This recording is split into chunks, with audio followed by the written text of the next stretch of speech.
Ayan na, inilabas na ni Marcos ang kanyang pangarap. Ito yung kanyang pangarap. Hindi yan ang kanyang pangarap. Ang pangarap niya, manalo ang alyansa at What the fuck? Ginagamit yung kanyang pangarap na sinasabi noong kanyang kampanya bilang isang makinarya para makuha ang Visayas na boto sa alyansa. Sana all. Ano ang pangarap niya? Ang pangarap niya ay manalo sila sa eleksyon. Ang galing! Ang galing! Hindi ito. Propaganda lang nila ito sa eleksyon. Dahil nga, kitang-kita ninyo, nakikiusap na si Speaker Martin Romualdez na kung pwede i-straight na pagboto sa alyansa.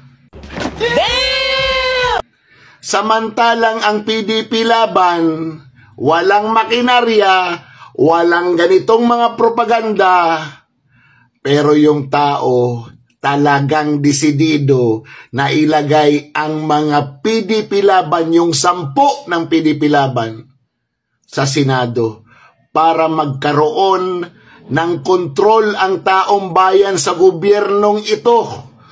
Dahil ang gobyernong ito ay hindi na pinagkakatiwalaan ng maraming mamamayang Pilipino.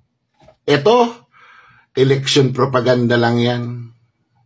Hindi yan ang totoong pangarap ni Marcos. Ang totoong pangarap ni Marcos, manalo yung kanyang mga senador para meron na naman siyang mamamanipula. Kilala kong kaliskis mo, oy. Yan ang talagang katotohanan dyan. Ngayon, tayo na nasa PDP laban, isipin ninyo, be proud. Lahat ginagawa ng administrasyon na ito, matalo lang tayo hanggang magpalugi ang gobyerno para maibigay yung 20 pesos per kilo na bigas. Magpapalugi ang gobyerno dahil nga malakas tayo. Manatili tayo kung nasaan tayo.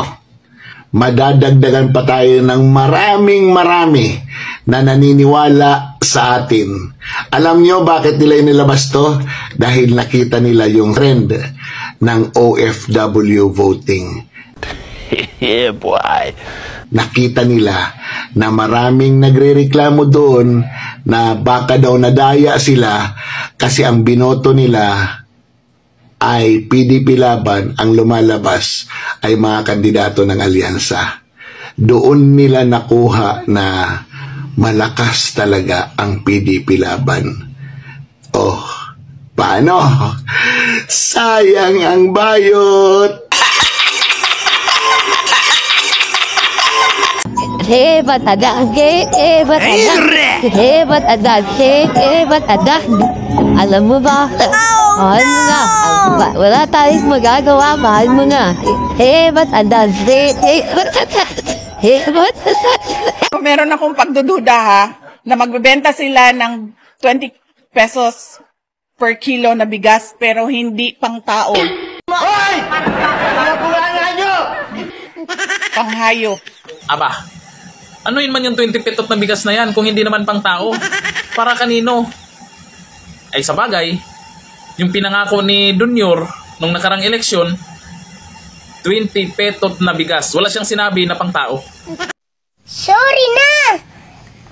Huwag ka nang magalit! Eh kung maglabas sila ngayon na bigas na tig 20 petot, at least natupad. Yun nga lang, hindi pang tao. Ano ba yan? Ang tanong, hanggang kailan? Ako, mag-eleksyon ba naman?